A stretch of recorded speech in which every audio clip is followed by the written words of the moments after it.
ওই ফিলিস্তিনে লিখে রাখেন আপনারা, মিডিয়া দিয়ে প্রচার করে দিয়েন, এই ফিলিস্তিনের বাবে লুত নামক জায়গায় তাদের মিসায়া, তথাকথিত মিসায়া মাসিহুদ দাজ্জালকে ঈসা আলাইহিস সালাম হত্যা করবেন ইনশাআল্লাহ।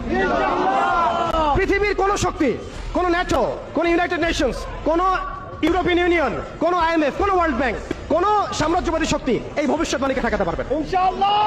আপনি আপনাদেরকে চেষ্টা করতে দেন, সারা পৃথিবীর সমস্ত মুসলমানকে যদি এখন তারা মেরে ফেলে, তবু এই অকাট্য ভবিষ্যৎবাণী ইনশাআল্লাহ তাআলা তারা পাল্টাতে পারবে না। এটা আমাদের আশার জায়গা, এটাই হচ্ছে চূড়ান্ত বিজয়। এবং ঈসা আলাইহিস সালামের হাতে আগামী 40 বছর লিখে রাখেন আপনারা, এরপরের 40 বছর ওই বাইতুল মুকাদ্দাস থেকেই সারা বিশ্বে ইসলামী খিলাফা কায়েম হবে ইনশাআল্লাহ। যে খিলাফা শব্দটা এখন রাজনৈতিকভাবে আপনারা নিতে পারেন না, হজম করতে পারেন না।